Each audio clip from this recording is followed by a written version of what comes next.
In this video, you are going to learn how to build and lead a church production team.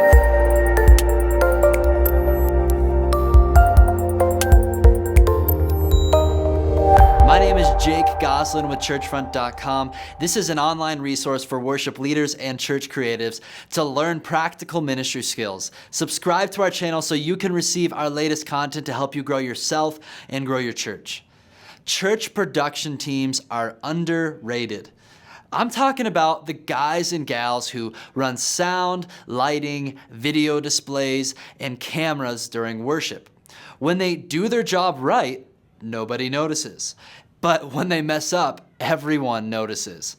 A strong production team is key to having a smooth and compelling worship experience. Some church leaders question whether it's theologically appropriate to care about high-quality production in church.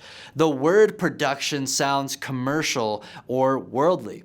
The origin of the word, though, comes from the Latin word producere, which means to bring forth.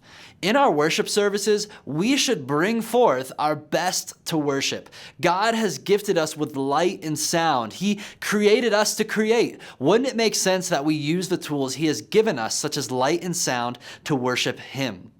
We also want to bring forth the message of the gospel in a clear, compelling, and non-distracting way.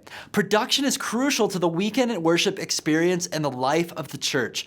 Building a strong production team helps you bring forth the gospel message to your community and bring forth worship to God. It's not about entertainment and putting on a show. It's integral to the mission of the church. I recently sat down with Scott Piz, the production team lead at Red Rocks Church Littleton campus here in Littleton, Colorado. In our interview, I asked Scott a bunch of questions, and he shares a bunch of helpful and insightful tips for building and leading a church production team. In this video, you'll learn the weekly routine of the Red Rocks Church production team and how they prepare for the weekend. You'll also learn about the different volunteer roles that Scott has on his team. Scott will share how he recruits, trains, and develops volunteers into leaders. Finally, you'll learn practical tips for ensuring a smooth flow of worship. Just because Scott leads a production team at a megachurch doesn't mean you can't apply these tips and leadership principles in a smaller church setting. In fact, you may be surprised to know Scott is the only full-time production staff member at the Littleton campus. His dozens of volunteers are the ones who make the ministry possible. This video is long, but I'm not sorry because it is packed with a bunch of helpful content. I've included links to the different topics within this video in the description below for your quick reference and navigation. Let me know your favorite takeaways from this video in the comments section. What ideas you learned from this video will you implement at your church? Without further ado, here's my interview with Scott Piz, production team lead at Red Rocks Church Littleton campus. Today, I am excited to have with me Scott Piz. He is the production team lead at Red Rocks Church here at the Littleton campus in Littleton, Colorado. And today, we are going to talk about how to build and how to lead a production team at a church. So before we get started talking about all the practicalities of building and leading a production team, Scott, why don't you go ahead and tell us a little bit more about your story, your background, how you got into ministry, and how you got involved in production at Red Rocks Church? Yeah, so I think the first experience I had in church was in high school. I was a part of setting up like kind of a youth group. I guess a little bit before that, my buddy, I had a buddy in high school who, his dad was a pastor of a small church, about 200 people in Wheat Ridge, Colorado. And he kind of kept pushing to get me involved, or like even just to come on a weekend. And my parents got involved with that church and became family friends. And I went, and I was really into music at the time. So the band is what kind of kept me there. And I had no idea that a church could have like a concert venue style, like PA system and consoles and all that kind of stuff in a back, like front of house booth. And I was always fascinated by it. A couple months into attending, I started to join in. I wanted to join in on the worship team and play electric guitar because that's what I was really into at the time. But I was always really interested in like recording and live sound kind of stuff. So throughout high school, I kind of kept attending this church, and I played guitar, volunteering for a while. And then I graduated high school and decided that if I wasn't going to be able to go to this church, I didn't want to go to church anymore. But I still had my beliefs, and I still had God in my heart. I just wasn't really going to church. So fast forward 4 years of not going to church, my buddy got back in touch with me.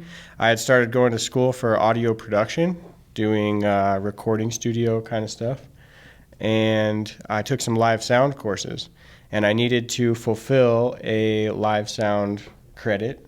So they had me go out in the field and go run sound somewhere. So I happened to God orchestrates everything. I give it all to him because the timing of everything was just so perfect. So I got back in touch with him randomly. We happened to run into each other, and he said, "Hey, we're starting this like young adults community. Would you like to be a part of this?" And I said, "Man, I haven't been to church in forever, but I do need to run sound somewhere." So I said, "Of course, I'll come to your meetings and I'll see what's going on." And he thought for sure he wanted me to join the worship team. And at this point in my life, I hadn't really been playing music a whole lot. I had just been recording it. And I went and joined the tech team, and it was pretty much me and this other guy.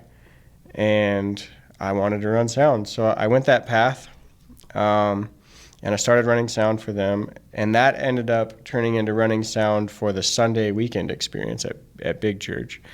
And yeah, I did that for, quite a while. I started out as every other week, and then it became a thing where they really liked what I was doing, and they had me on every week. And yeah, it just kind of led to that. Now, I started to kind of get a little bit burnt out. I was just a super volunteer kind of thing. I was doing the weekends. I was doing young adult kind of stuff, and it was a lot.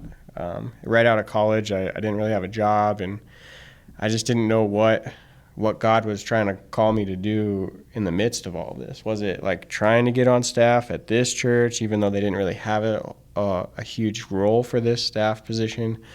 So I met my wife through this little bit of time at this community church. She had been going to Red Rocks since it was probably 50 people.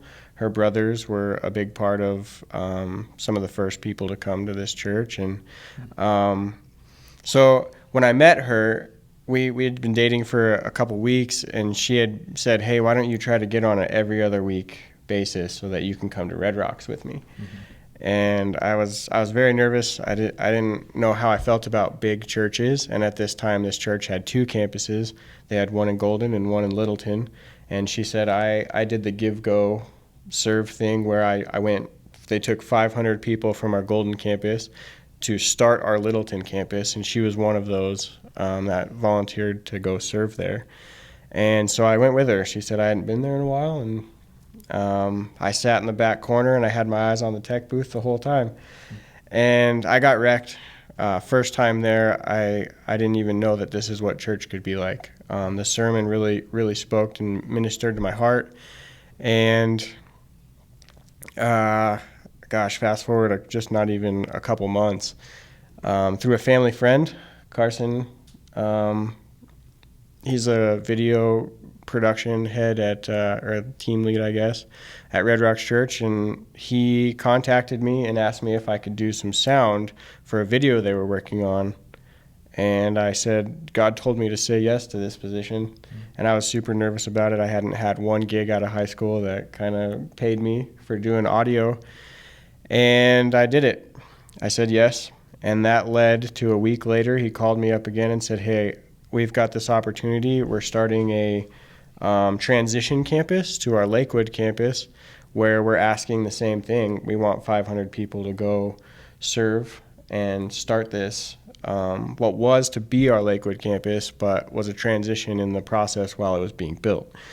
So he asked me if I wanted to be sort of a tech person for this campus. It was going to start out being part-time, and then could grow into full-time, but we didn't really know what that looked like at the time. But the Lord also said, you should take this position. So I did. I remember sitting in the back of the Littleton campus, the first service, and said, Lord, how do I work here? And he had a little bit roundabout way of getting me back to Littleton, but I'm now the tech director at Littleton. So I started out at our Denver-based location. It was kind of in our downtown area. Just a small location they had bought for a Denver campus that actually didn't turn out to be our Denver campus. Just some things didn't work out. But I was there for about five months, and then helped build a little volunteer team there to help transition into our Lakewood campus once it was done being built. I ran the Lakewood campus tech for, I guess, from February until August of like 2015. And then I've been at Littleton from August until now. So God just took me around the horn at Denver at our campuses, and now I'm back at Littleton. That's an awesome story. It just shows like what cool things can happen when you consistently, faithfully, serve, and just kind of give your best. Yeah. Like, just these cool opportunities just kind of keep coming, especially at places that just, they're kind of like, there's so many great opportunities at really fast growing churches like Red Rocks. So that's awesome, man. Yeah. Before we dive in, because I'm going to ask you what your role actually looks like, because Sure. the word production team lead, like what in the world does that actually mean? But I actually want to kind of dive in real quick and just sort of clarify like the word production in general. I actually looked up a dictionary definition of it, because some folks, Sure. I think, get a little nervous when they hear the word production in church associated with each other. Like, oh man, your Sunday mornings, like, they shouldn't be a production. Like, it's just a worship service. Yeah. That objection seems very, very common one Definitely. that I hear. And when you look up the roots of the word, I'm gonna Google real quick definition of production. I'm gonna just Google that real quick. When you look up the word, it describes the act of making or manufacturing something, or the process of financial and administrative management involved in making a movie, play, or a record. And then you look at like the origin of the word. It actually comes from producere, the Latin word, which means bring forth. So it's really like this act of whether you're bringing forth a movie, maybe you're bringing forth a product, you manufacture stuff, and I think in the terms, just to kind of like get this kind of clarified before we dive into talking about the church and worship setting, I think it's more about like we are bringing forth really what the worship experience and the worship gathering and like the organization of that on every Sunday. So I don't think it necessarily needs to have, I think it's unfortunate sometimes production in the church world has this sort of icky connotation to it. Sure. But it's really important, and I think the church all throughout the past 2,000 years of its history has had some form of production. But maybe back in 500 years ago, Thomas Cranmer came out with a production tool called the Book of Common Prayer. I think it just looks different, and it looks, Sure. Maybe people back then were like, oh my gosh, you have a book that tells you what to pray and say throughout a service. Things that we think are old school, but were super innovative back then. But now we have these new tools like Planning Center. Then we have all this technology of our computers and our lighting systems and our sound systems. And they're all working together to help create and really, like we said, produce or bring forth a compelling environment in which God's people can gather and worship God, and experience discipleship through the service, and really be the church. So I just want to kind of get that out of the way. I don't know, you and I never really specifically dove that deep, but I hope that helps some people who are listening or watching understand that if you have a production team, like, you don't have to feel like you're copping out to the ways of the world or something like that. Definitely not. So, yeah. So let's dive in a little bit more. What does your role look like then as the production team lead at Red Rocks Church? Yeah. Starting out, like I said, this job started as a part-time position. I think I was hired to be a weekend producer. That was my role. And coming from that small community church. And maybe explain or unpack what the weekend producer, Sure. what that means. Yeah. I'll get into that. Yeah. But starting out as a audio guy at a small community church with limited gear, they started to implement this thing they were calling a producer. Now, we had maybe a pro presenter operator, the audio guy, and a guy that he needed to hit record on the camera. They were just starting to put their church services online, and a guy that would turn certain lights on at certain times, so making sure that the main speaker was lit at a particular time, or the worship leaders were lit. So it was very basic.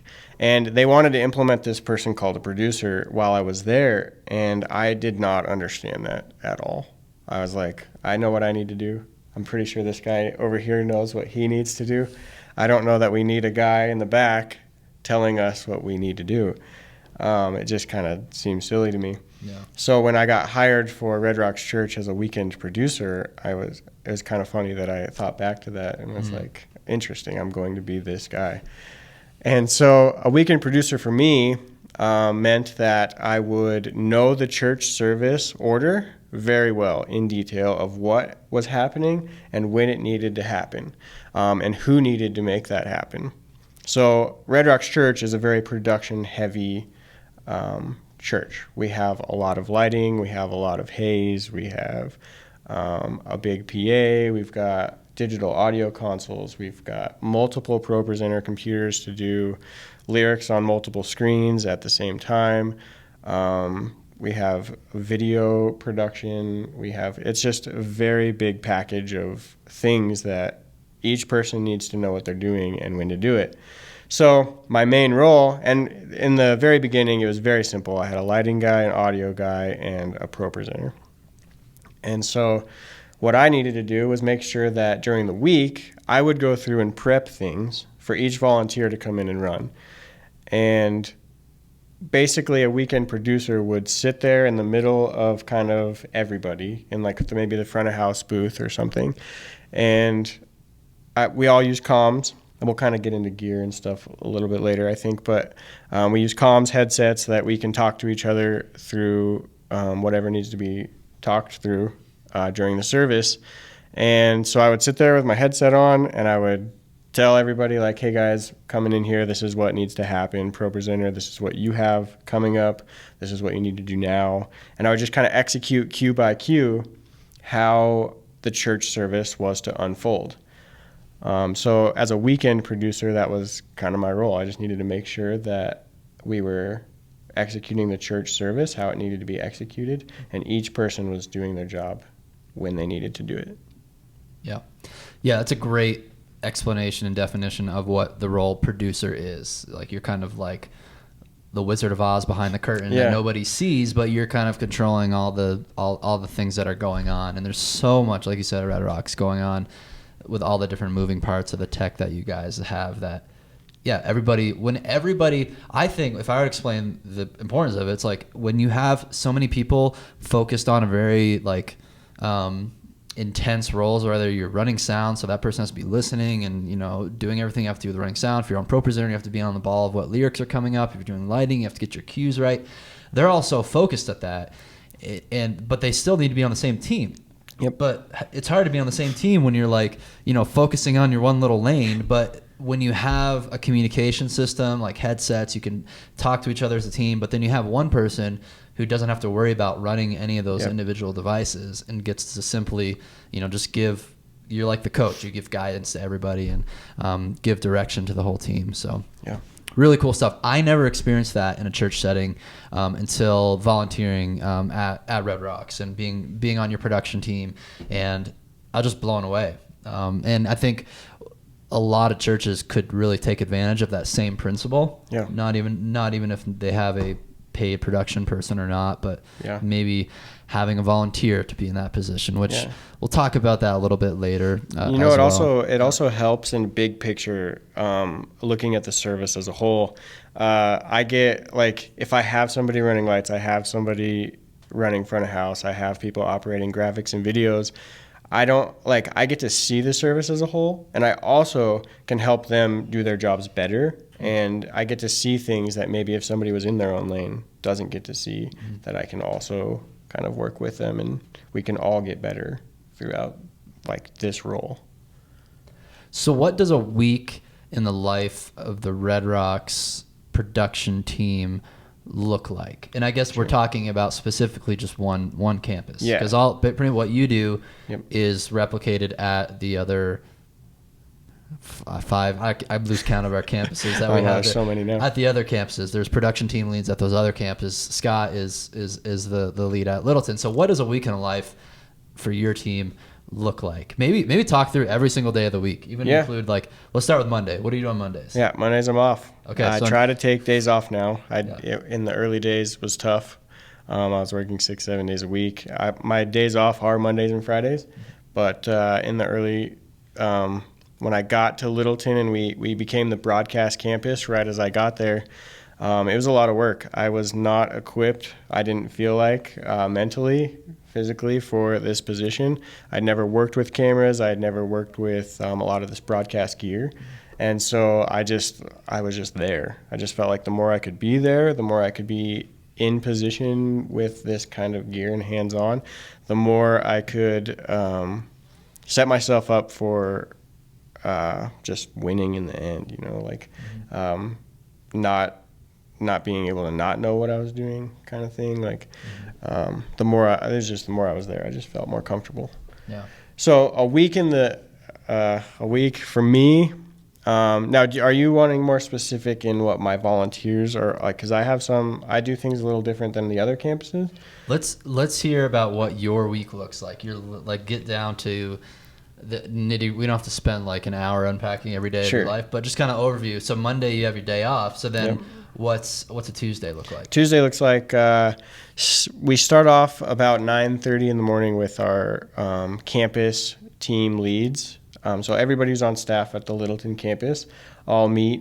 We kind of go over the weekend, pros and cons of what the weekend was like for each department. And it kind of varies now about every other week. But like sometimes we do some devotionals, and sometimes we really dig into the Bible and kind of have a staff chapel, if you will. And then other times it's more so just logistics, like, hey, this is what's coming up for the next weekend. These are the kind of things we need to look out for. Just kind of stuff like that. So Tuesdays early in the morning is kind of that. Then we all have community where we all go out to lunch as a staff. We all get to just kind of dig into what's going on in each other's lives and just get to really hang out. So it's a really fun aspect of getting to work at a campus with different ministries and kind of just get to dig in with them and see what's going on in their lives and in their worlds. After lunch, I typically come back and it's kind of like half your day is shot. Yeah. So Tuesdays are a lot of like, maybe I'll get scheduling done. Maybe I'll answer some emails. If I've got like I'll look at my project list. It kind of depends on what kind of projects I have going on. But I might start maybe an hour or two long project. I typically know how long a project can take me, or if it's a big size or smaller size project. So that's kind of my Tuesday. Wednesdays are pretty youth heavy. We have our youth services Wednesday night. So it's a lot of prep. I usually help out the youth guys, getting their services ready. They're very production heavy. They do things at a caliber our weekend does. So we have cameras, we have lights, we have they get to use the big sanctuary. So we just we let them use everything that we do on the weekends. And real quick, there's besides maybe a contracted sound guy for the weekend and for youth. Besides that, for the Littleton campus, you are the only staff person over production. Am I correct? Yes. Okay. And there are what's our attendance on a weekend there? Anywhere from like 2,000 to 3,000 typically. Yeah, on an average weekend. Yeah. I think that's really fascinating because I know churches that are like a quarter that size who have like 3 paid staff people just for their tech and stuff Yeah. like that. Obviously, campus models give you a little bit more freedom and flexibility because the systems are there. Probably requires less manpower, but that's also just to kind of give people an idea as we walk through your week and what that looks like. How many people, at least as staff people, are helping you in that particular role. Yeah. But we'll talk more. You have a lot of great volunteers, which make it possible, obviously. So absolutely. So Wednesday nights, youth. Yep. So Wednesday's usually a lot of meetings. I start out with meetings in the mornings for I meet with the creative team. I meet with we have one guy on production that's kind of big picture production, so he is in charge of multi-site stuff. He's in that meeting, and then we're called tech directors now. So once my job did turn into a full-time paid position staff, it's a tech director role now. Mm-hmm. So all the tech directors we have, I guess there's 4 now. All meet. We kind of go over how the weekend went and who's speaking the next week, if they have any elements that we need to look out for, such as a TV on stage, or we've had bleachers come on stage. I played bass that weekend. You did. There was not much room to move around. No. Yeah. It was intense, man. Sometimes our pastors come up with stuff during the week that they want implemented, and then it's our job to implement that stuff throughout the week. So this is kind of the meeting where all that stuff kind of gets birthed, and we just run with it. Then once a month we have our production team meeting. So that's where all of us from different campuses, the tech directors, all kind of get together. And we talk about how things are going with our volunteers, any big picture stuff that's coming up, like are we installing new gear, are we getting, is there construction going on at our campus soon, or stuff like that. So then we'll go out to lunch. Again, you get to dig in with people. A lot of ministry takes place over lunch, and so we get to hang out together, and then we come back, and then we have a couple hours until youth rehearsals, and Wednesdays are pretty eaten up with that kind of stuff, meetings, and then youth. Thursday. Thursdays every other week are pretty open. That's usually when I schedule big projects I might have to get done, cable pulls, making sure that if I have to fix gear, stuff like that. It kind of happens in that day because I have the whole day pretty much open. Yeah. That's when you do church front podcasts. Yeah, that's when I usually videos. Leave myself open for stuff like this. Yeah. So Thursdays, every other week I said that because we have a MOPS ministry, Mothers of Preschoolers, that comes in every Thursday, and they take up the sanctuary. Now I do have an awesome kind of volunteer for that, who's in the MOPS ministry that runs that for me, but today I had to run it because she just had a baby. So So Thursdays I it kind of eats up my time in the auditorium. I need to prep on Thursdays because I have Fridays off. Thursdays are a lot of prep and project day. So prep means I get in there and I start going through the planning center of what the worship songs will be for that week. I make sure that each song is laid out exactly how the band plans to play it for that weekend. So I have my volunteer can just sit there and go through each lyric as the band will sing it. And Pro Presenter. Yep, in Pro Presenter. And there's usually no surprises for that. And I also I start importing all the videos, all of the, as much as I can at this point, of sermon slides and the layout of the service. Then I go through and just kind of clean up. Making sure I have a tidy space is key. For my volunteers to walk into on the weekend, having their section organized and kind of a neat place for them to operate in is key. I found that makes a big difference because they'll respect your gear a little bit more and respect their environment more if it's just kind of tidy. Yeah. So that's kind of my week leading up to the weekend. Yeah.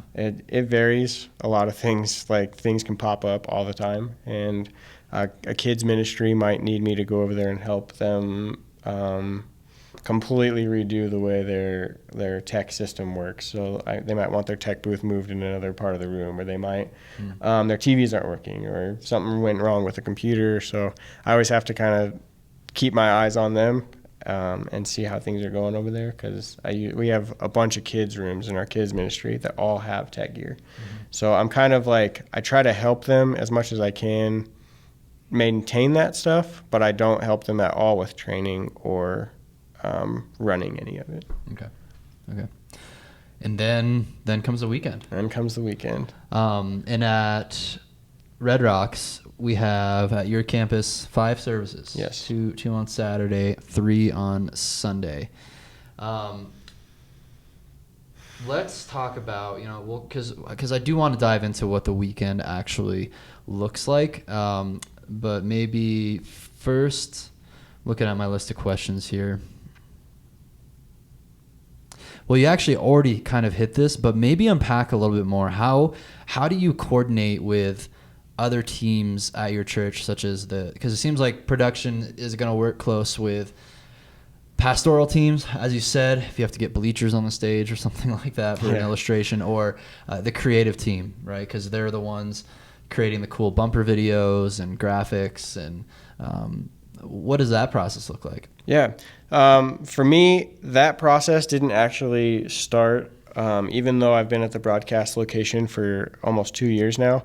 That process, I would have loved to be involved with in the first year I was there. But due to structure and the way that the creative team met and when, I wasn't a part of those meetings. And so it wasn't until the beginning of this past year where they started inviting me. They said, well, this doesn't make sense. You're the tech director at our broadcast location. We should have you in these meetings. So that helped out a ton this past year, is to really be involved with the creative process, because I feel like at our church, the creative team is kind of what drives the church, really. I feel like they are the ones that are working very closely with the pastors throughout the week to really get the ball rolling on, like, they'll ask, what are you speaking on this week? So we can make a graphics package that kind of coordinates with that. And then video content, or do you want any videos in your sermon or not? What kind of things do you want us to implement? Stuff like that. So it really is the creative team driving a lot of what happens in our church. The pastors really, they really value our creative team, and they do such an awesome job that they really let the creative team run with a lot of things. Mm-hmm. So the pastor really just worries about what he's speaking on that week. And our creative team is so awesome at doing things last minute and getting what their ideas, like pulling ideas out of their heads, that we can create tons of things just for the weekend.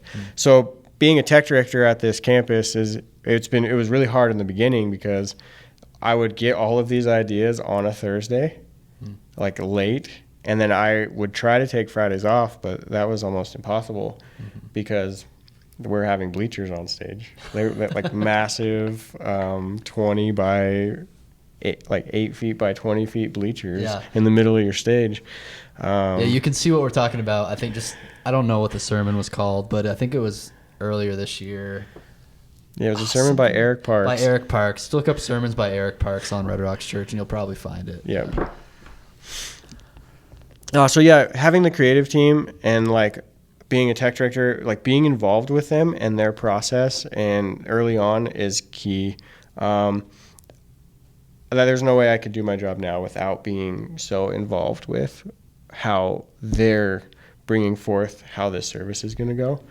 They really drive how the service is going to go a lot of the times. And then I transition back into my weekend producer role to make sure that the vision is carried out. Yeah.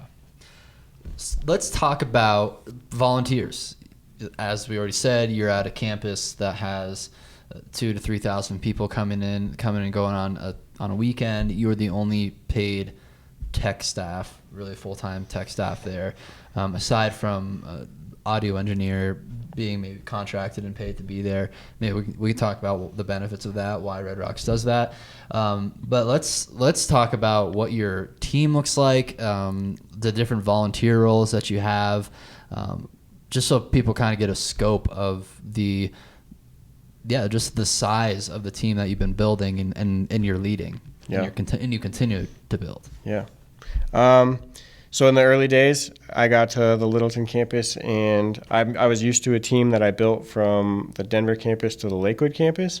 And volunteers have always been like my main focus with my role. I love volunteers. I love getting to do life with people. I love like getting to dig in deep like that, and just really getting to know people. And these people they come in and they are willing to serve, and they're giving up their weekends to be a part of this team. And so the least I can do is be involved in their life as much as I can, just by asking them how things are going, if I can pray for them on anything. So leaving my team at the Lakewood campus was really hard. That was the hardest part for me, was just the relationships that I built through that team, and I had to go start over, basically, because the guy that was at the Littleton campus moved to the Arvada campus. So basically, we did this crazy swap where I went to the Littleton campus from Lakewood, the Golden guy went to Lakewood, and the Littleton guy went to Arvada. Mm-hmm. So it was crazy. It didn't make any sense, but God knew what he was doing, I guess. So I get to the Littleton campus, and I had 1 to 2 volunteers, and I needed, just a Saturday, I have 3 camera operators, a lighting guy, audio, pro presenter, a video director. So we're looking at minimum 7 people. Stage manager, 8 people. I counted 9. No, let's just look. I'm gonna pull up your. I do. I need a video ops person too. Yeah. So 9 people on Saturdays. Yep. And I had 2. Wow. So my whole I honestly don't believe I would be in the position I am now if God didn't keep me in a position to rely upon him. I can't overemphasize the importance of that. Is when I start to think that I'm doing my job is when I'm not going to be able to do this job anymore. So yeah, I relied upon God to bring me people. I said, Lord, this isn't going to work unless these people show up. And slowly but surely, he gave me just enough people to handle on the weekends that I would get about 3 volunteers a week. And it was consistent for quite a while. So in the early days, I was using staff members on the creative team. I was using interns and other volunteers for other ministries to come in and kind of be like, hey, I can teach you how to run this piece of gear pretty quickly in its basic form. If you can just sit here and listen to me call these cues. Yeah. So just take the headset and trust literally, me. Yeah, that's exactly how I would do it. It was trial by fire, and it was intense. And there were a lot of mistakes that were made because people weren't confident in knowing what to do, and I wasn't confident in knowing what to do, but we made it. We made services happen. We were still recording services for other campuses and online, and yeah, that's awesome. Yeah.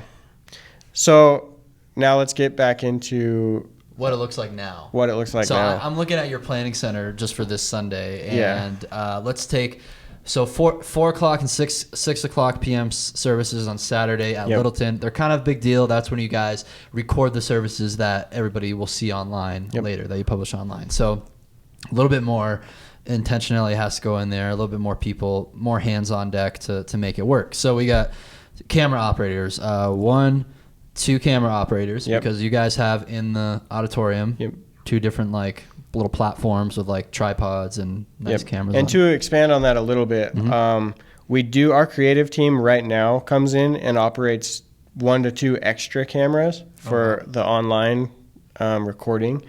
So we're trying to make this transition from using broadcast cameras only to being able to use cinematic cameras in the worship environment.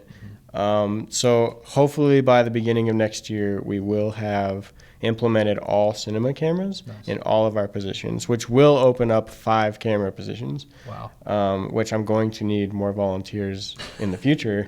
But it kind of looks like, I just checked today, we go through this process. It's like mobilize my ministry, and when new volunteers, we'll kind of get into this a little bit later when we do recruiting and stuff like that. But I just checked this morning, and I've got a list of people that are just ready to jump in the production team, which has never happened for me. So I'm kind of overwhelmed. Wow. And especially like when we get into why I have certain people in certain positions, why I'm kind of scared about it, because I'm not quite sure how we're going to implement all these new people with all of my, I guess, head volunteers that operate and own their positions so well. So this says 2 camera operators. They are our broadcast operators, but we also have cinema handhelds that kind of run around as well. Yeah, on Saturday night Saturday record nights. The service. But on Sunday morning, when you guys are playing the sermon back on the screen and you're not really broadcasting those services, it's the just 2 camera operators are for the iMags, so that you can see the worship team members better, or whoever's doing announcements. That's pretty much it, right? Okay. That's pretty much it. And then those camera operators get to take a break once the sermon starts playing. It's the video videos. message. Yep. Let's kind of tie this in. I'm kind of making this up as I go along, but I think this might be helpful for folks as we kind of go through these roles, and we're talking about volunteer recruitment, because all these roles, except for the sound guy, are volunteers. Yes. Let's talk about what you're looking at in for these particular types of roles and people who are going to people who want to volunteer for them. Yeah. So camera, again, let's maybe spend maybe just a minute saying what are you looking for in a camera operator? Yeah.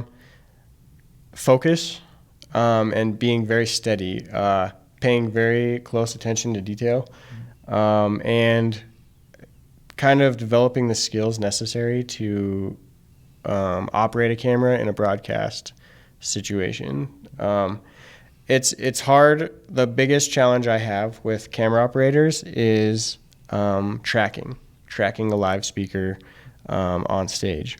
The biggest thing that I've found is their headroom varies quite a bit, which is the distance between the top of the screen and where their actual head ends. So your headroom, we try to keep a consistent headroom, and I just find a lot of volunteers just don't grasp that for a while on proper technique of how to maintain that, and steadiness. You don't want to be very shaky. You want the most smooth recording you can get, so it's distraction free. Yeah. Great. The next role we have here listed on Planning Center is just front of house audio. Yep. So Eric Olson, he's actually been on the podcast on the YouTube channel. Why, real quick, in less than a minute, why does Red Rocks pay for contracted audio guys? Yeah. This blew my mind when I got to Red Rocks, because I had been an audio guy at a church, and that is what I wanted to do when I got to Red Rocks, was I run sound. I want to run sound. But then I heard it was a contract position, so I was kind of blown away by that and kind of hurt a little bit, because I was like, oh, if they pay, they must be pretty good. I don't know if I'm worthy of that. So now it makes sense to me, now that I've been on staff for a few years. We do that just for consistency. If I had a volunteer in that position every week, it would most likely be different every week. Everybody's got their own style of music they listen to. Everyone's got their own way they mix, and they're gonna mix what they're comfortable mixing and how, and that's gonna translate. You have 10 different audio engineers in there. It's gonna sound like, if you had the ear for it, you would hear it 10 different ways. Yeah. That totally makes sense.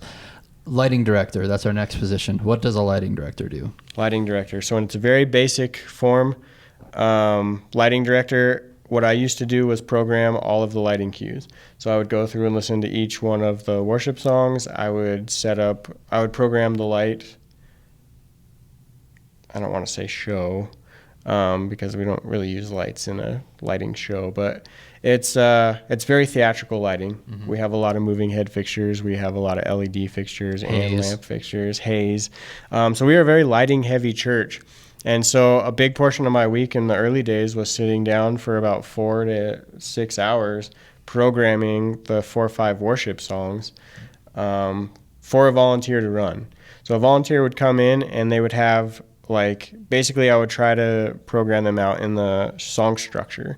So you would have your intros, your verses, your choruses, bridges, your builds in each one of those choruses and bridges, and then bring it back down into the ending.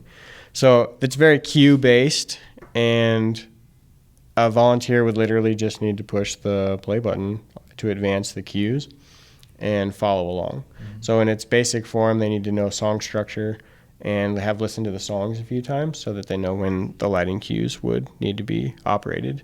Now, to say I've been blessed with the lighting guy that I have right now as a volunteer. He has run lights for me for over a year, but not only does he run them, he comes in midweek and programs them himself. Mm-hmm. So I taught him everything I knew up to the point of handing it over, and he's just been able to, it's his passion. He loves it. Mm-hmm. And being able to recognize that in your volunteers and being able to give that up, lighting used to be my most favorite thing, and I never thought I'd ever give it away. And when he started to be able to have more time and availability to come in and do far more than what I would have time to be able to do, it just made sense to be like, hey, if this is what you want to do for the rest of your life, you want to be a lighting designer, come in and start playing with the lights. Yeah. So I would open the doors for him and let him sit there for hours, just playing with the lights. Yeah, that's leadership at its best, when you can hand something off to someone and they can make it better than you ever could. Yeah.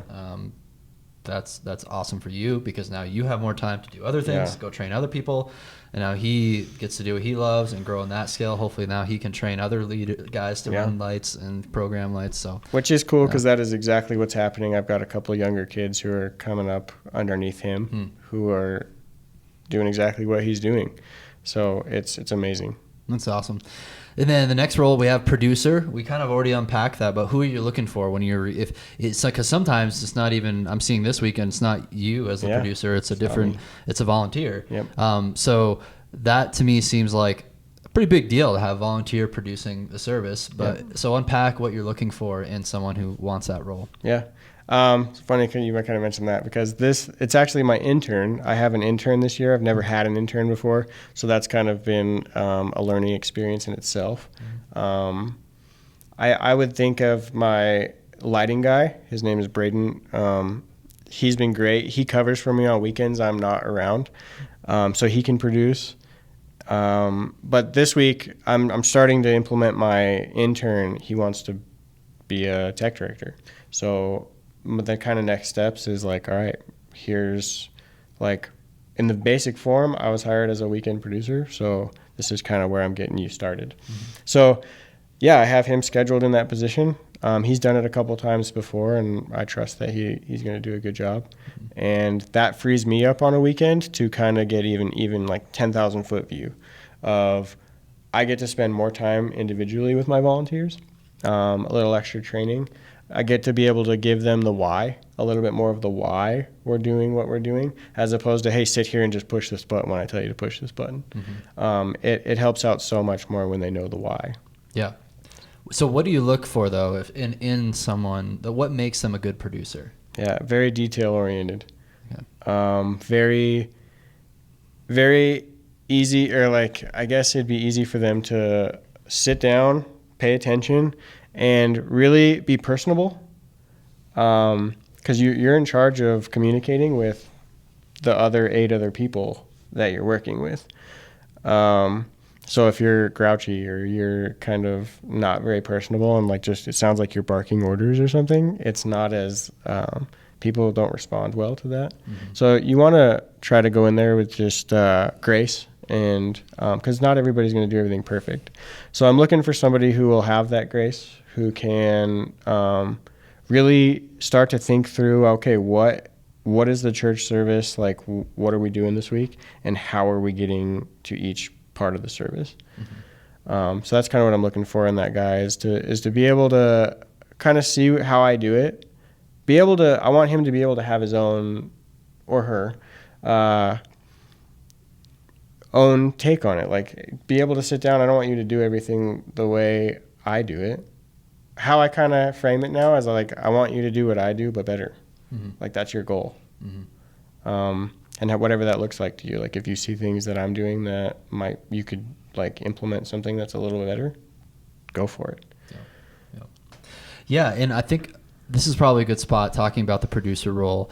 Before I guess on Saturday before the 2 services, and then Sunday before the 3 services, there's like usually a group meeting back in the green room, right? Tell us about that. What does that look like? That was the most terrifying aspect of my job. I almost did not take this job because of this.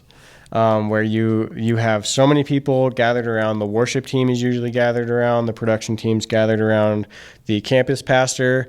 And in this case, the pastors are all in a meeting together, where essentially the producer is on the spot for 5 minutes, where they outline to everybody exactly what's happening, when it's happening. People can ask questions. It's very...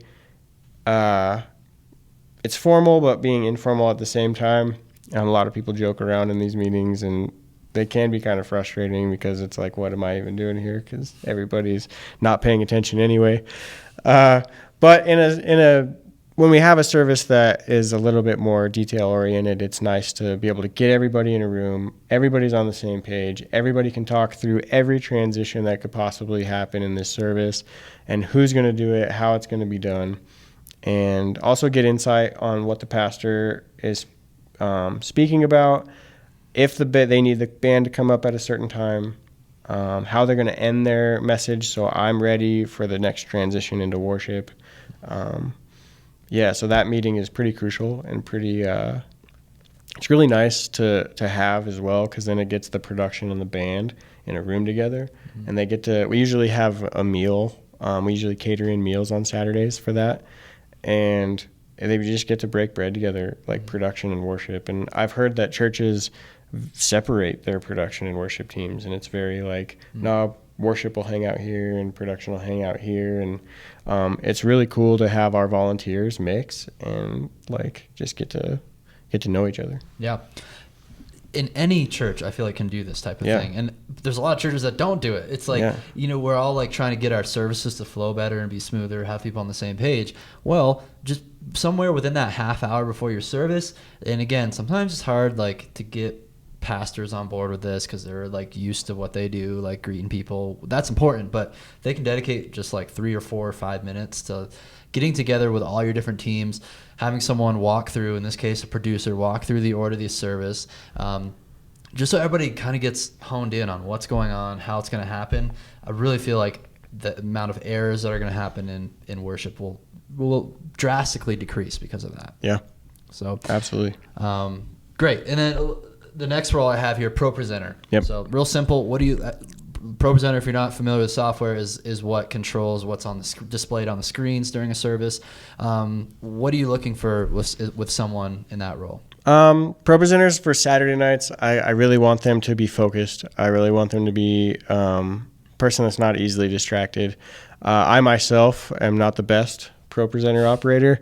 I get very distracted easily, and I'll be watching what the video director is doing, and I can see all the cameras and I can see all the lights happening and stuff. And for me, being a weekend producer, that's what I'm looking at all the time, is how are the lights going right now? How's it sound? What are the cameras doing? And so if I'm trying to sit there and run Pro Presenter, I'm usually just staring off into space for a couple bars behind on the music lyrics. So I obviously want them to help facilitate a distraction-free worship environment. And so I'm really looking for them to be very detail-oriented. I'm looking for them to probably listen to the songs a time or two before they come in, so they're familiar with how the song's laid out, They're familiar with the words of the songs. They can catch typos. They can catch if anything's out of order. So yeah, that's kind of what I'm looking for in a pro presenter operator. Great. Yeah.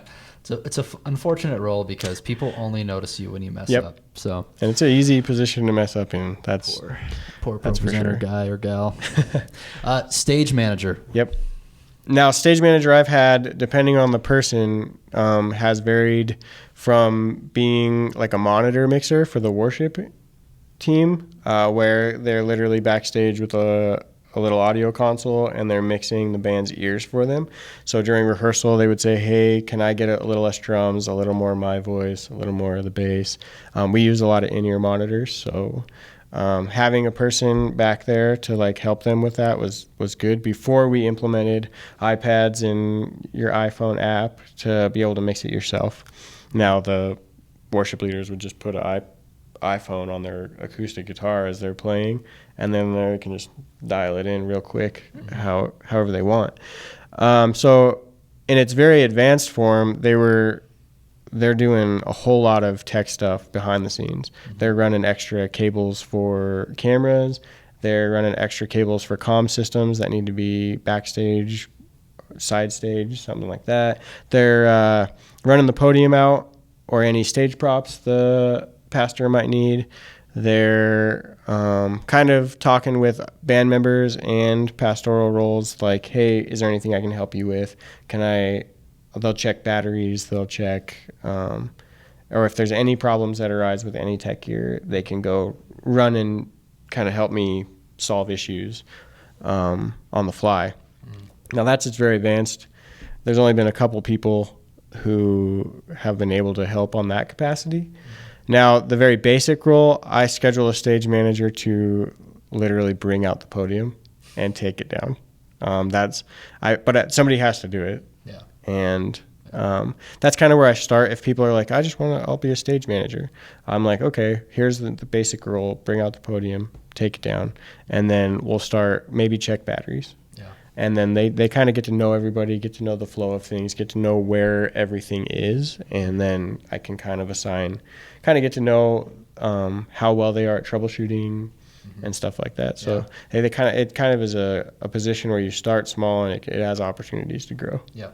You had one job. Bring the pulpit out on the stage. Yep. I've had somebody forget. So here's the thing. I didn't forget. What happened one time, so the very first time I started helping you out, you had me do that and check batteries. It's cool because you get to shadow the whole team and see what's going on behind the scenes before you actually have to like run something a little bit more important, I guess, for lack of better words. And that was like the first service, and I was like, oh shoot, I gotta like make sure I get this out the right time. And I'm like, pretty sure I know when to go. And I think Chad was preaching, and I think you had a specific time for me to bring it out. Chad thought it should have gone out earlier. So he just like takes it and just brings it out as he goes to preach. And I felt like such a moron. So I just made sure I got it out earlier the next services. But yeah. It's funny. You're not the only one to have done that. I've had people forget. They'd been in the lobby, hanging out with people in the lobby when they're a stage manager. Yeah. And the worship leader had to like pick it up and move it over side stage. And then it was like in every camera shot. Oh, and gosh. It's funny. I mean, things like that happen. You just got to roll with it. Yep. All right. And then the next role I have here is video director. Yeah. Now, video director is a pretty advanced role. I don't just put anyone in this position. And Saturday nights, this is one of the only we stipend our video directors on Saturday nights for our recording. So the person we have right now, her name is Katrina. She's awesome. She comes in every Saturday, and she sets up cameras.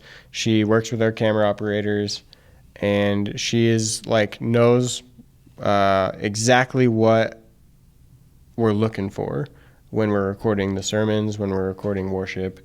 And she's been a big part of helping implement a lot of the cinema stuff and stuff like that. So we do stipend her. So she is kind of contract every Saturday to do what she does. Yeah. Yeah, I get like stressed out just watching people do video directing because you're switching all these cameras, and it's like, Yeah, it's a lot. It's hard, man. there's a lot going on, and you're like, those are a lot of big screens going on up there, and that's like, and you're in charge of everything that goes on those screens. Yeah, and so that video director is not only getting the video feeds, but he or she can control what's coming from ProPresenter. Yeah, that would be super intimidating. So it is. And then finally, video ops, which Yep. I think that's a Saturday night Yep, role, right? This is only a Saturday night role, only at our recording campus. So this person's job, and right now it's our IT guy who's on staff at our church, who's kind of implemented a lot of the gear we use for live stream and broadcast recording. So he pops in all the recording drives. He makes sure that everything is being recorded, that we're not having anything drop out. He's making sure that the audio is not clipping. He's making sure that the video isn't like losing sync to the audio. He's making sure that, so he's basically just quality control. Mm-hmm. He's making sure that these things are being recorded and everything is coming in how it should. Mm-hmm. That's his main role. Great. I think that's it. This session has become a lot more detailed and thorough than I thought it would be, but I think this is a lot of great stuff for people wanting some inspiration of how they can grow their team, different type of roles they can implement. Yeah. And now they know what these roles do. Yep. So, okay, so now let's move into we have all these roles going on. We talked about, like, man, it was hard at first to actually fill those roles when you only had like 2 or 3 people the first week you were there. Yeah. How do you go about recruiting new production volunteers and training them? Yeah. Recruiting, the best way, and I heard this at a tech conference a couple of years ago, is your volunteers. Your volunteers are your best recruiters, because they have at least one friend that might be interested in what you're doing. Mm-hmm. So they might be able to get them involved. So if I've got 15 volunteers right now, which I have far more than that, but if you had 15, and 2 of them go out and bring you 1 person, that's 2 more people to your team. It's just, and it's awesome because they know, like, your friend, like, their friends can talk to them and say, hey, like, I'm loving this. The team's awesome. Like, this is how I'm doing it. They can come in. They love showing their friends, like, how I operate this. This is what I do. Like, you never even knew this video room was back here. Yeah. It's funny how a lot of people just don't even know. They have no idea what goes on behind the scenes. Mm-hmm. And so when their friends come in and they see it, they're like, wow, this is what you do? And it's really cool. So then they're like, I want to do that. Yeah. So that's a big way to get more volunteers. I mean, if you're starting out from scratch, you can always do the stage announcement. You can have your pastor or your person doing announcements always just kind of say, hey, our tech team is looking for some volunteers. If you find yourself like on your iPad a lot, or you're good with computer software, or any of this stuff looks fascinating to you, mm-hmm. Just go talk to the person who's running it. That helps a little bit. I find that a lot of people, like, I'll get a lot of people up front, and then when you try to like email them, they might respond right away, but then trying to get them in to like meet with you and kind of shadow the team is kind of tough. They don't always come through. Yeah, so the friend references are always going to be the quality leads, per se, in the whole business marketing world, right? Yep. That's what you're trying to do. You're trying to sell this idea to people, like, hey, come give up your weekend to help out on the team. And they can make announcements from stage, but gosh, do not rely on those. Yeah. Like, relationships are really the core of what's going to make something like that grow. Yeah. So then there's one other way we do. We usually the pastors will do we'll do a serve weekend, where the pastors kind of say, hey, like, this is the importance of serving. This is why we do what we do, and we can't do what we do without you. So we have little booths in the lobby or outside, depending on the season, and I'll run a booth, or I'll have me and like a head volunteer or somebody who knows quite a bit about the production team out there with a sign-up sheet, and they come in oh, this is how we used to do it. Now we have a computer and they can actually type in all their stuff, because you know how messy handwriting can get, and trying to email somebody 16 different times with changing a zero or a O or a, you have no idea what their email address is. That works, because I can be there. I can talk to them one-on-one prior to them signing up. I can let them know a lot more about what they might be getting into, and build that relationship connection there. I can learn about a lot more past experiences. I can learn about what they do for a living. And a lot of my volunteers are involved in like video production outside of the church, or graphics design outside the church. And that's kind of what draws them into doing what they do. Now talk about a little bit more of your training process, I guess, of how do you get people to become more and more competent at whatever roles that they're being placed in.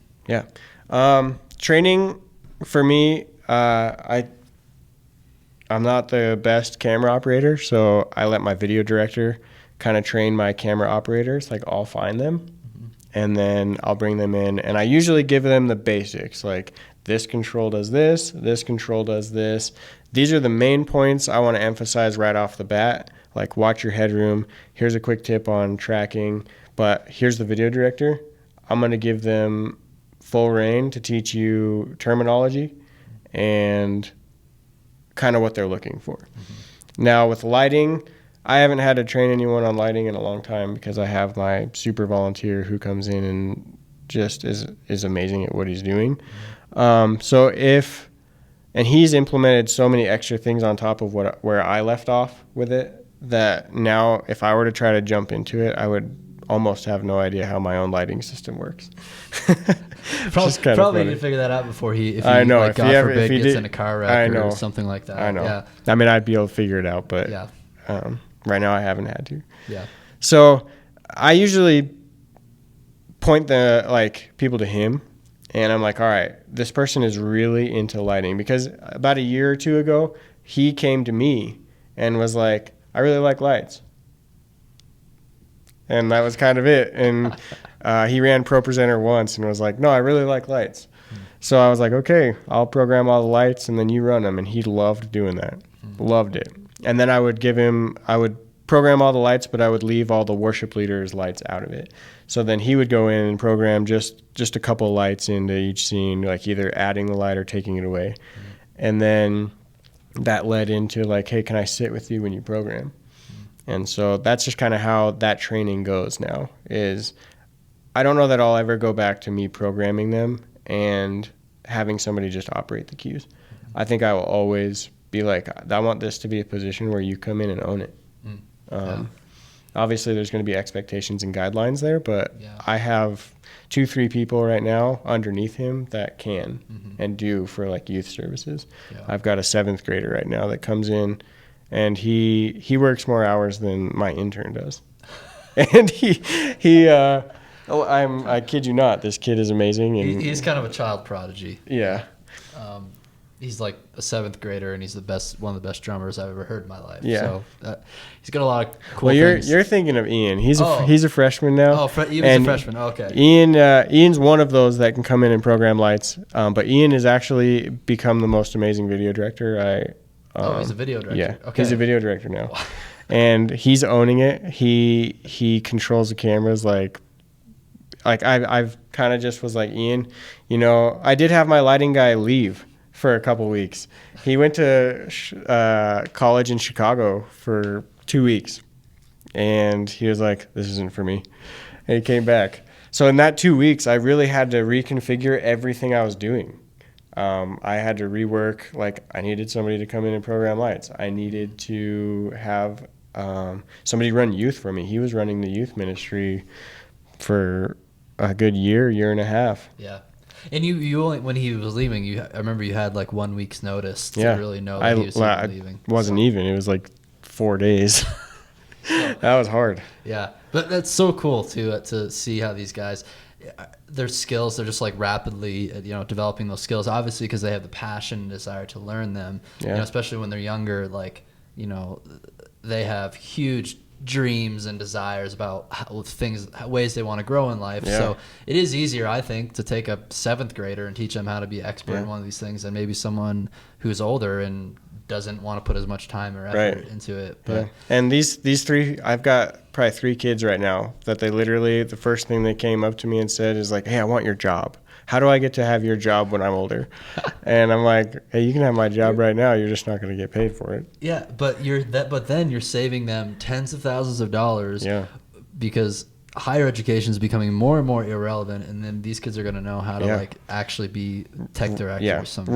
They can, like, Ian can go off and probably, I would trust him running a sporting event.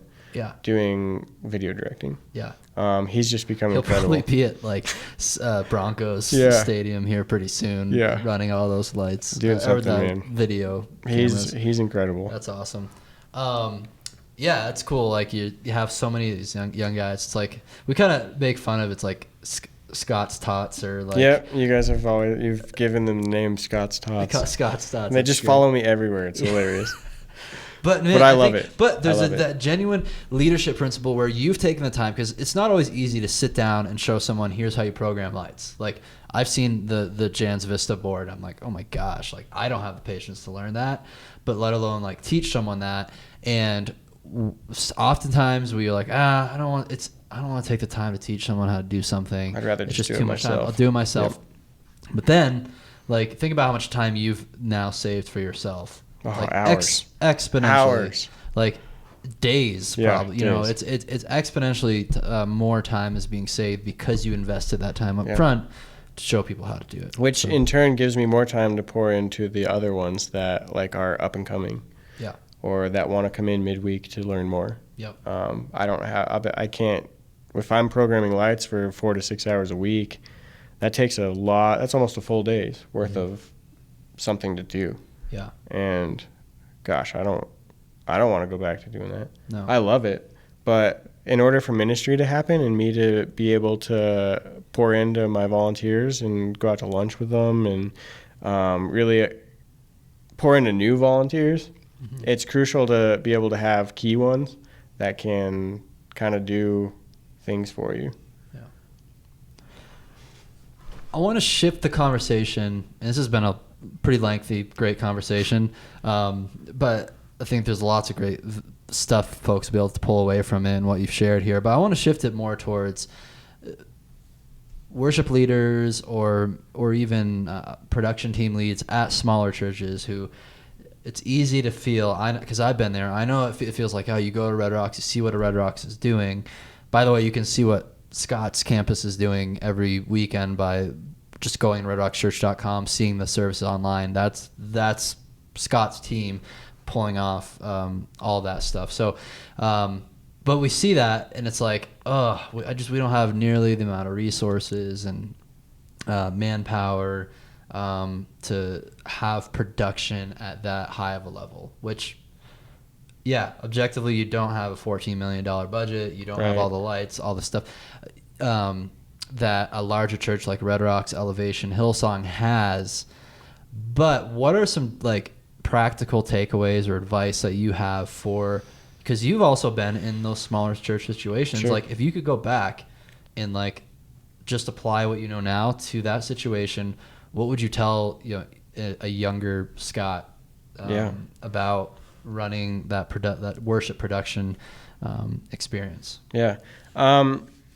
Really knowing what you have where you're at to start. Obviously, you can dream. When I got to Red Rocks, I was very blessed to already have had a budget handed to me. Be like, here's what you can spend this year, which is crazy. I was like, I don't know how to be in charge of this. Like, what do you want me to buy? What do you want me to do? Like, I don't know what you like, because I came from a place that didn't have a whole lot. Yeah. And I was like, I can just spend this money to buy, like, if I need to fix something, I have the money to fix it. If I can start implementing, like, other things if I want to, that blew my mind. And so if I were to go back and kind of tell a kind of younger me, just really, like, know what you have. be able to use what you have to the best. Like you can have, I'm sure you've probably heard this in other areas, but you can have the worst piece of gear, but if you have the best person running that and you know how to run that piece of gear to its full capacity, it can be an awesome piece of gear for you. Just because it's old or wasn't very expensive doesn't mean it's a bad piece of gear. Also, like, do things in small steps. Like, you don't need to go from having not that much to a ton, because you'll get all this stuff if you're able to, and then you're going to be like, well, now what? I don't know what to do with it. So really, like, intentionally plan out what you're going for. Like, if you want to start implementing lights, start with one. Get that one light and see how it's going to work in your environment, and how start slow. Get one light and then get two, and then maybe you haven't even implemented them in your service yet, but you're able to now that you have two, put them in there, and then figure out how you're going to control them, and then figure out who's going to operate them. Like, just start slow and start small, and just kind of work your way into something. Don't go out and buy the latest and greatest just because it's there. Really be intentional about it and do your research, because there are a lot of cost-effective ways of getting to do things.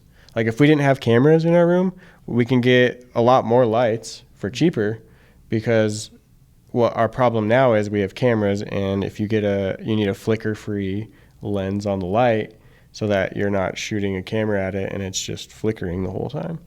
So, like, if we didn't have cameras, we could have so many more lights, because we could get cheaper lights. Yeah. Communication equipment seems really important for a production team to be able to talk to each other during the service in a way that you're not like, hey, turn on that light cue. Yep, like, and everybody turns around and the moment's gone. During the, like, when people are like raising their hands to, like, accept Jesus into their hearts. Like, it has to be non-distracting, and there's a lot of communication going on behind the scenes. Yeah. What are some recommendations you have from churches looking into that type of system? Yeah. Gosh, even anything down to, like, some kind of, like, a radio you can have a little earpiece with and a microphone. I heard a story yesterday from our creative team where they were a part of, like, one of the first baptisms at Red Rocks Church. And these are the most difficult to communicate in, because there's a lot going on. There's a lot of people that need to be communicating outside of the production team. I've got our campus administrative team that is also trying to communicate with me on two-way radios and stuff like that. That makes it super difficult. I've got my comm headset on. I've got a radio in my ear. So I do know that the radios work. Like, if you could find an inexpensive way to have just even an earpiece and a little microphone, like the story I was getting into is our creative team, they would use their cell phones. They called each other, and they had their earbuds in with a microphone, and during a baptism, that's how they were communicating. Yeah. Which, that's okay. Yeah. Like, a lot of churches, you probably don't have the budget right now to go drop a bunch of money on a ClearComm system or something like that. But mostly everybody probably has a smartphone in their pocket. You can find a cheap pair of headphones with a little mic on them on Amazon for like $10. A little three-way calling, and you've got yourself a little comm system. Because I do a lot of video production work for, like, one of my side businesses. So if I'm, like, shooting a wedding, now I actually have it where me and my assistant, we're wearing Apple AirPods, and we just call each other, and we're able to, like, communicate, obviously discreetly as we're kind of moving around that scenario. So, yeah. I mean, that works. That's a very inexpensive way to do it if you have smartphones. We use I don't know if it's like highest end stuff, but it's mid-grade to higher end. We use ClearComm, where I have a base station. I've got, like, a big box in front of me where I have 4 channels on it. I've got one where I can talk to just my main production volunteers, which would be audio, lighting, pro presenter, and stage manager. Those would be my main people I would communicate with on my A channel. My B channel is all video, so it'd be my video director and all camera operators. We have a C channel now. Now that we've gone into live stream, We live stream our services from Littleton to our Lakewood and our Arvada campuses. We have a separate audio channel that I can talk with the broadcast engineer who mixes for the online and outside the room experience, and my front of house guy. So us three are on that, so we can have separate side conversations on just audio related stuff. And then I have a fourth channel where I can communicate with campuses. So I literally can communicate with Arvada and Lakewood on a comm, cities away. Wow. Which is pretty cool. We never use it, but we have it. Yeah, it's nice to have it. Yeah. Yeah, that's awesome. All right, last question I have, I promise. This has been like so fun going through these, but yeah. What are your biggest pieces of advice to assure a smooth flow of worship? That's what seems like a producer's or tech director's job, is really make sure there's no distractions, things flow smoothly. What advice do you have for folks just trying to make it so a service is less clunky, less errors and such? Yeah, gosh, while you're asking me that question, all I could think about was our last, however long we've been doing this conversation, and how much we've just focused on what each individual person does. And like, we're all doing so much, but we're doing it for the flow of this service. And how like crazy it is that so much work is going on behind the scenes for somebody just to sit and enjoy what's happening. Like, there might be 5 people on stage, or there might be 1 person on stage, and all you're doing is just experiencing that, or it's on a screen, but there's 9 people behind the scenes working the whole time to make this happen. So to have that flow smoothly, I think 3 things. One would be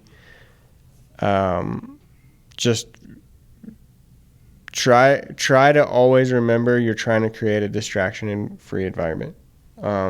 Every single little mess up might not be that noticeable, but multiple mess ups will be. And that can take away from somebody sitting in the congregation and just kind of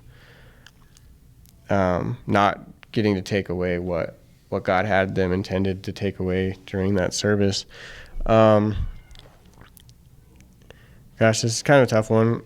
Like, for the fluidity of it is just communication. I think number 2 would be communication. If you're not able to communicate exactly what needs to be done when and how, and somebody isn't clearly getting it, they might play a video at a complete different time you wanted, or a different video when you wanted to play that video. Or they might, if you're not explaining operations very well, and they're like, some people are curious and they're just like, what does this button do? And then you're like, no. So I spend a fair amount of time showing people what that button would do. Yeah. If you did. And don't press the red button. Yeah, there's a lot of times where I literally am just, a lot of the training involves, hey, like, this is the reason why we're doing this. And I've seen this, every mistake I've seen made is the first things I point out to them, because volunteers don't want to make those mistakes. No. And I don't want to see those mistakes made twice, because then my campus pastor's coming to me and saying, hey, we've had this mistake too many times. Thankfully, I've been able to, like, my campus pastor's awesome, and when he talks to me about a mistake, he's like, I never see it again, and that's awesome, and thank you, and that's huge. So trying to not repeat the same mistakes also helps. And then, working with your worship leaders, like in my position, like, I'm just in charge of production. I don't have to lead worship as well. And I know a lot of you out there probably do have to do both. Like, you're in charge of your worship experience and what happens on the opposite side of that to make worship happen, to make the speaking seen or heard. It's just working well in those teams. Sometimes I find like it's very difficult to work with my worship leaders, sometimes, where they're off doing so many other things during the week, and we have certain special elements that need to be incorporated in the worship experience that I haven't had any communication with them by even a half hour before a Saturday service. And that makes the fluidity of it super difficult. Because then my one job is to prep for this experience, and I haven't been able to even prep yet because I don't know what's happening, which makes it super difficult. And I know that's kind of my problem because we're in such a big staff to where we have 2 worship leaders on our staff, and then there's me as a tech person. Now, me as a tech person could easily take on everything that they're doing. I could build the sessions. We use Pro Tools and backing tracks. So I could build those. I could do a lot of the things on the back end to help them. But that's what they enjoy doing, and that's part of their role. And so if those things aren't done on time, like if we have a more intricate lighting and we're trying to sync our lights up with the worship music, it's hard to do that a half hour before service if I'm just getting their session a half hour before service. So communication and that kind of stuff, just knowing deadlines too, making sure that you're on top of having your stuff done, and going before your team, putting yourself out there and just being vulnerable and say, hey, look, let's all just be humble and let's get through this service together. And yeah, that's great stuff, man. Thanks so much for your time. Absolutely. That was a lot of time, but that was packed with so much valuable takeaways for anybody trying to improve the production at your church. And again, don't think the word production and caring about these things and putting a lot of effort into these things is wrong. Again, production is putting forth something, and we're really trying to put forth our best in worship. I think if I could add one more thing on top of that, like as you're describing that, it's not like we're going out there and trying to be flashy and trying to just have a lot of expensive gear. God created light, and we're using light in worship. We really try to just help enhance the experience in a way that's like in awe. We want to be able to have you be in awe, and God did that by creating the earth. He created sunsets. He created just like the stars and the moon, just the way you get to look at the sky and just be in awe of the creation that he allowed us to be a part of. Is basically what we're doing. He allowed us to create. Yeah. So we're using that, and he created color. He created our eyes to see. So we're using cameras to capture. We're just using everything God gave us to enhance being in his presence. Yeah. It's great stuff. Well, thank you so much. That brings our time to a close. And if you guys want to learn more about Red Rocks and what Scott's doing there, just go to redrockschurch.com, and you could probably even get a hold of Scott through the website there as well. Follow them on their social accounts. You can watch church online, and just you'll get to see the fruit of everything that Scott was talking about here. So thank you so much for your ministry, Scott. Absolutely. I appreciate Thanks for having me. Especially as someone who attends Red Rocks Littleton campus. So keep up with the good work. Thanks, man. I hope you enjoyed my interview with Scott. What were your biggest takeaways from this video? Be sure to let me know below in the comments. Hit that thumbs up button, and don't forget to subscribe to the Churchfront channel. By the way, if you enjoy interviews like this, but you'd rather listen to them on the go, visit churchfrontpodcast.com and subscribe to my weekly podcast that exists to help you grow yourself and grow your church.